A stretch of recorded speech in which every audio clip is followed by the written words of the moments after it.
더 자세한 내용은 뉴욕일보 김태수 기자와 점검해 보겠습니다. 안녕하세요. 네, 안녕하세요.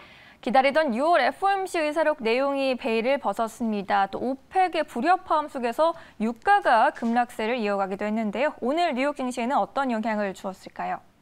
네, 시장에서는 경제 지표가 좀 엇갈리면서 오전장에 등락이 좀 있었고요. 그리고 오후장 들어가지고는 FOMC 회의로 결과가 나오면서 시장이 안정감을 찾아가는 모습을 보였습니다. 먼저 FOMC 회의록을 보면은 시장에서 이제 예상했던 것들이 과연 어떤 식으로 조기 테이퍼링이 이루어질까를 사실 굉장히 두려워했었는데 여기에 대해서 좀 안도감을 주는 그런 결과가 나왔습니다. 물론 일부 의원들 같은 경우에는 좀 빠르게 회복하는 경제 속도에 맞춰가지고 조기 테이퍼링을 진행해야 된다 이런 얘기도 나오기도 있었죠. 하지만 의사록 전체 결과에 따라서는 뭐 이런 불확실성이나 이런 것들을 아직까지 시장의 어떤 정책에 반영을 해가지고 뭔가 변경을 하기에는 좀 이르다 이렇게 이제 강조를 하게 됐고요. 따라서 이제 중요한 거는 참가자들이 아직까지는 그 상당한 추가 진전에 대한 어떤 기준 여기에는 충족된 어떤 경제 상황이 아니기 때문에 조기 테이퍼링은 아직은 진행되지 않을 것이다라는 쪽으로 이제 결론이 됐습니다. 시장 분석가들 같은 경우에도 부양책을 축소하는데 가까워지지 않았다 이제 이런 쪽으로 결론을 내리는 모습이었습니다. 연준이 전반적으로 시장을 좀 안정시키는데 주력을 하면서 시장도 오후장 들어가지고 상승세로 마감하는 모습을 보였습니다. 경제 지표들이 오전장부터 쭉 나왔는데 새벽부터 나왔는데 좀 엇갈리는 모습을 보였습니다. 주택담보대출 신청이 2주 연속 감소하면서 지금 1년 반 만에 최저 수준으로 하락을 했거든요. 그런 반면에 레드북 리테일 소매 판매 지수 같은 경우에는 19.4%나 상승하면서 정말 역사상 최고 수준의 강세를 보이고 있습니다. 장 시작하고 나서도 이제 10시쯤 해가지고 10시 전후로 해서 IBDT의 경제 낙관 지수가 예상치 56보다도 더 하락해서 53.3을 기록을 했습니다. 1월 데이터 이후 5개월 만에 최저치를 보였는데 이러면서 이제 지수가 마이너스권으로 일순간 떨어지기도 했고요. 하지만 채용 공고가 또 예상치 910만 건을 넘어서 가지고 920만 건을 기록하면서 곧바로 다시 또 지수가 회복되는 모습을 보이기도 했습니다. 오펙 플러스 회원국들이 생산량을 늘리는데 합의를 실패를 했죠. 그러면서 유가가 추가적인 하락세를 이어가고 있습니다. 크루드 오일이 1.5%나 하락해서 72달러 26센트로 마감을 했습니다. 네, 이런 가운데 오늘도 빅테크가 강세를 이어갔습니다. 어제 아이폰 13 출시 기대감으로 언급해 주셨던 대장주 애플이 사상 최고치를 경신하기도 했는데요. 업종별 흐름 어떻게 보셨나요? 네, 시장에서 이제 10년물 국채 수익률이 하락세를 지속을 했죠. 즉 국채를 더 많이 사고 있다라는 얘기인데 그러다 보니까 이제 투자자들이 국채 그리고 전통적인 산업주들 그리고 대형 기술주들 이렇게 뭔가 좀 안전한 쪽으로 자꾸 이동하려는 그런 모습이 굉장히 눈에 띄는 하루였습니다. 하락했었던 재료, 산업 이런 업종들이 1%대 강세를 보였고요. 기술 업종들이 좀 전반적으로는 약세를 보였습니다. 대형 기술주들이 상승을 한 거고요. 통신 서비스 같은 경우에는 마이너스 영역까지 떨어졌고요. 에너지 업종이 마이너스 1.7%로 크게 하락을 했습니다. 부양책 관련해가지고 건축 재료와 철도 같은 산업들이 2% 내외 상승을 보이면서 굉장히 강세를 보인 반면에 자동차와 항공산업들은 마이너스 2%대 하락을 보였습니다.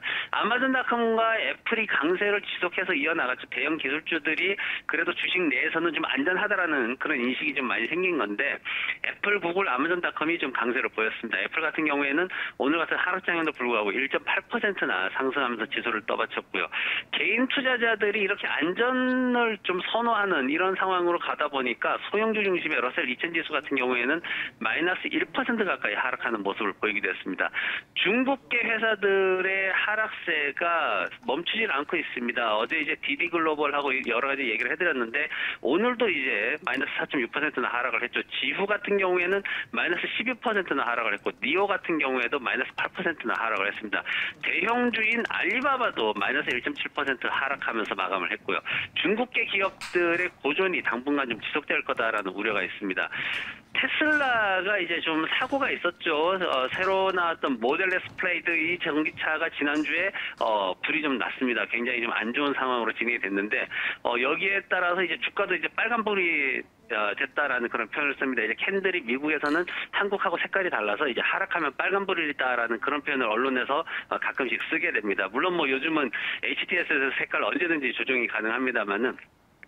아무튼 시장에서 지금 이 화제를 두고 언론들이 나서가지고 어떤 시장의 리서치 회사나 이런 증권사들이 나서는 게 아니라 언론들이 나서가지고 회사에 대한 어떤 사형 소송이다 아니면 끔찍한 지옥이다 이런 원색적인 비난을 굉장히 강하게 쏟아내고 있는 그런 모습을 볼 수가 있습니다. 그동안 테슬라가 이제 굉장히 고급스럽고 안전하다라는 인식이 있었는데 여기에서 이제 안전하다라는 인식에 대해서 굉장히 무너지는 모습이고 또 하나는 고급스러운 브랜드를 좀 설명을 하고 있었는데 굉장히 비쌌죠. 10만 불이 넘어가게 됐는데 이런 상황에서 이제 지금 이 부분도 좀 언론들에 의해서 조금 외면당하는 게 뭐냐면은 테슬라보다 앞으로 포르쉐와 페라리가 이 전기차 분야에서 새로운 레이스를 만들어낼 거다. 이런 이제 언론 보도들이 계속 나오고 있어가지고 테슬라가 조금 고전하는 그런 모습을 보였습니다.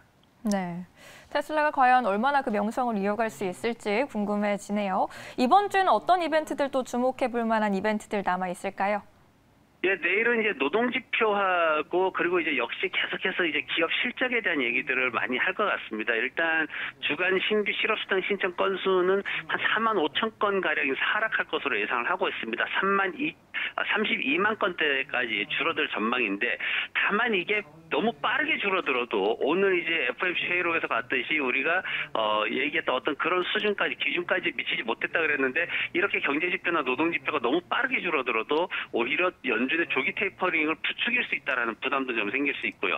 원유 재고량이 400만 배럴 정도 감소할 것으로 기대를 하고 있습니다. 휘발유도 217만 배럴 정도 감소할 것으로 기대를 하고 있는데 오펙 플러스 증산에 대한 합의 없이도 개별 국가별로 증산 가능성이 있다라는 보고서들이 나오고 있습니다. 이게 왜 나오냐면은 공급과 수요가 동시에 이제 증가할 수 있는 상황이 올 수 있다. 그래서 이제 한쪽에서는 또 유가 100달러를 목표로 한다는 얘기도 나오고 있고요. 그래서 여름철에 어떤 그 수요 기대감이 여전히 살아있는 상황이기 때문에 유가의 어떤 강세 흐름이 당분간은 그래도 유지되지 않을까 하는 그런 기대감들이 많이 남아 있습니다.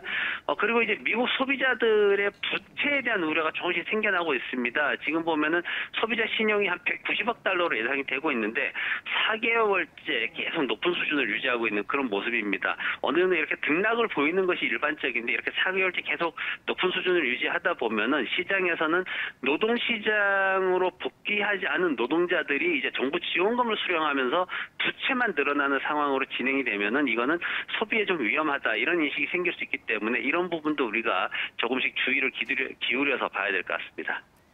네, 잘 알겠습니다. 오늘 말씀 여기까지 듣겠습니다. 고맙습니다. 네, 고맙습니다.